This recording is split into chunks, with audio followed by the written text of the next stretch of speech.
enche ye bia ena enkomo twetwe beto emonten so ebusia efa the renaming of the Kotoka International Airport to Accra International Airport. Na nano yehu se ye de signage no akobo hogo yi se Accra International Airport. Na say finally the name has been changed. Now eno ena mene wo say private lawyer anidin ede Austin Bracco Powers sabe de wedwane atoa the Supreme Court of Ghana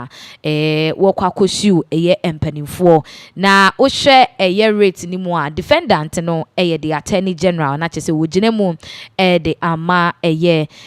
Republic and plaintiff no yenua bema na say lawyer Austin Bracco Powers na ni nyina mu no opa kire say na no ada all of a sudden that's sorry NDC for starting as a rumor getting wo mfidie no so say yes sa KIA to AIA no na eno na say be sorry omwetimi aye ne pepepe de amaye na wo chemu say the change of name no one unconstitutional na che say womo anhwe emra ni manase womo angina Ghana emra no amfanye the change of name nyina yinim say Ghana hanum say emra kakraka echechire ye nyina ye ho a ye de ye adwuma the 1992 constitution wohwemu a every sector bia womo ho nsem womo amra ebo womo ho ban ne so ewo nti wo kire ma ye unconstitutional. Secondly ochemu say it lacks parliamentary backing na che say ansa na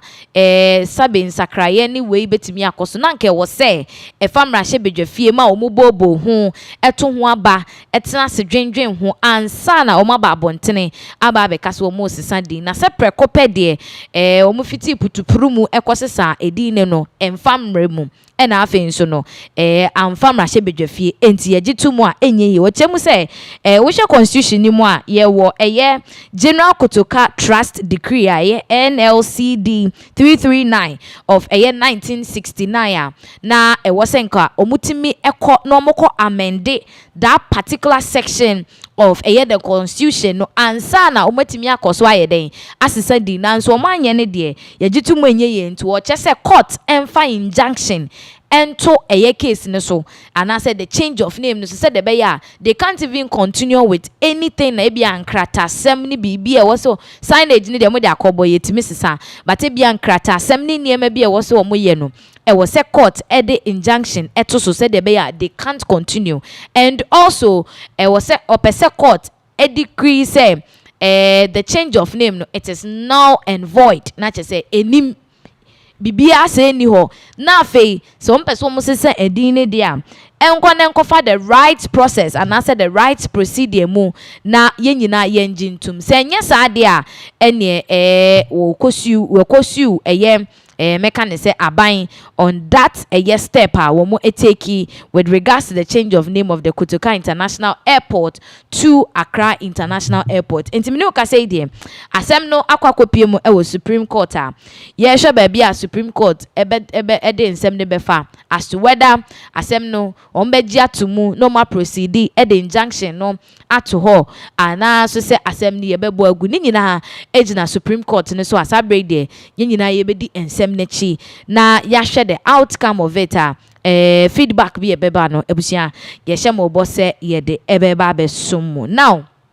on the minority caucus for no akache ne sabre de wo mo friends and chofo nhemu asem ani ye kan se ya yi se omo de 2 minutes bia se o me friends in central phone shame de no o ma friends central phone shame na o ma sema o mo kenyina eyetiawa o mo kirema NDC amanyuko ne ba ya ade ba kwa mo ma yeti ase ne se road toll toll ya yetuatua wo toll buta hodo ya MPP for ebeyi free wa o mo temu se o mo de e-levy aba ama e-levy no cover de ni ade say wo mu chemu say NDC for wo madada Ghana for ache musimu di to beba to ne mada and ade ba ko a to no serve edema Ghana for and say sa to no no mo gigi a wo mo edisiesie akwan ahodo a ewo Ghana nkronkro ene miayem biaye so ente say akwan siesie enkoso de na chese sikeni ho so de na chese e-levy a yetwem levy we ya yetwem na say new system amose mo de ba ama ye de di dwuma based on a year to a yebejeno and no ewe himfa a wo mu bi send this for say ni mani me ya wo me ya no na Ghana for enti wo mu ho ase enkotie se do mu de wo nsem we etudwa. On this issue of road tolls, it is important to set the record straight. The previous administration of the new patriotic government suspended the collection of road tolls with the clear objective of modernizing the system, transition from manual collection to a more efficient technology-driven framework. At the time the MPP left office,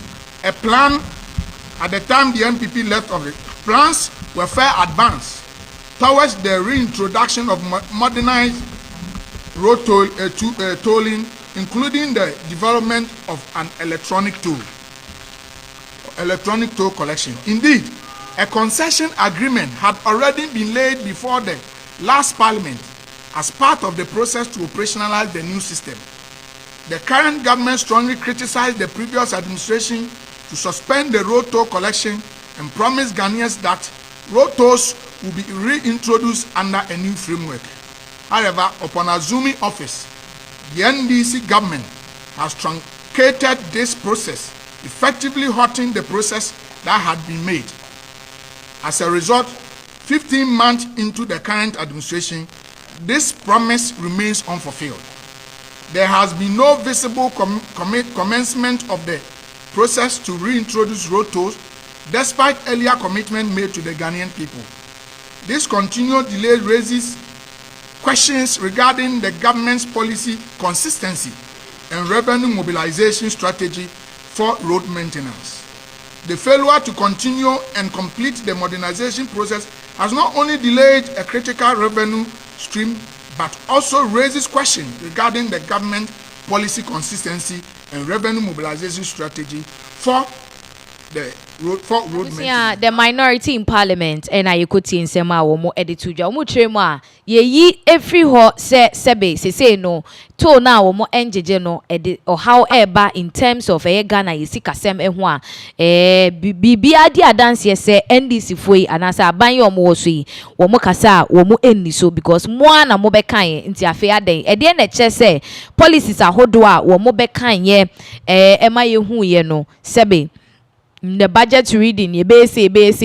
you are allocating this particular amount near the end won betimi aye because omo ba ban mu no ebro afini enso still na wo mo entimi endi wo mo ensem eso enti ye hwe de ebe pie mu aba e wo sansem we eso ni nyina mu no eye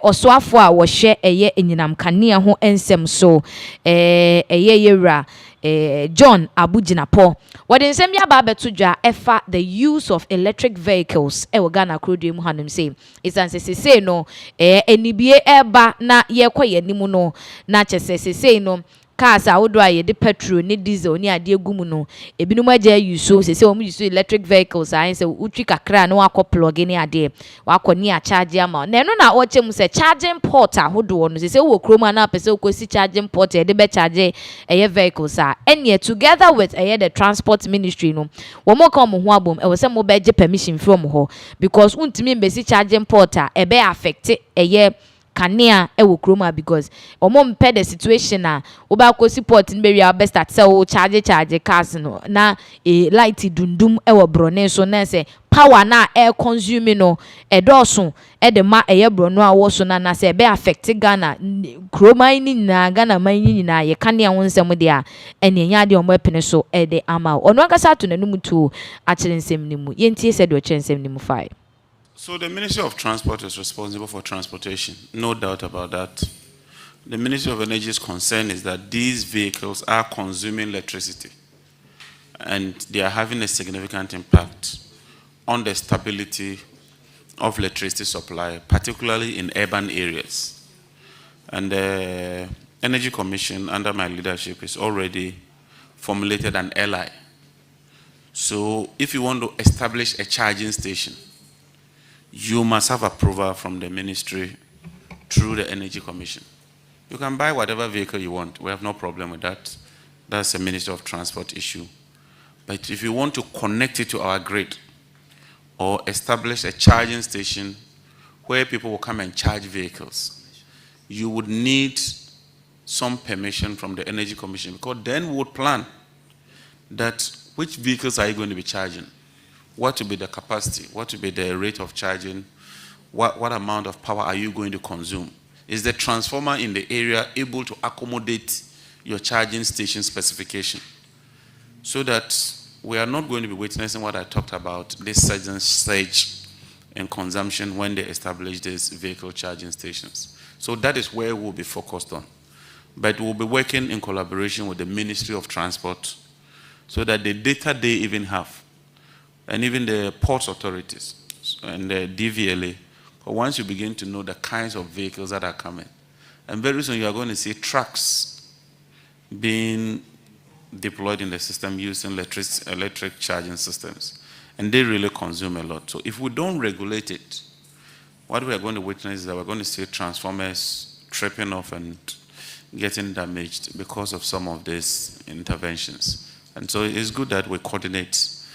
We encourage that, but let's coordinate it, let's regulate it. Ebusia Abu Jinapo, a honorable, oye Minister for Energy and a Green Transition. And I think in Sema where they to join the charging port ne obetimi ayo nanso obeya agise okojin krata permit sebi ombe cheki kasa obe charge ni ade ansana omo amausa to me no se kona kosi charging port de be charge amount for cars ane ewo ehonom enti se say de baby edru no mo ampese mo charge mo going to the business of building charging ports for electric vehicles no and somewhere if Ministry of Energy eho eba no now yen free nsem we eso na ebusuan yen kopie mu ewo nsem foforo so de a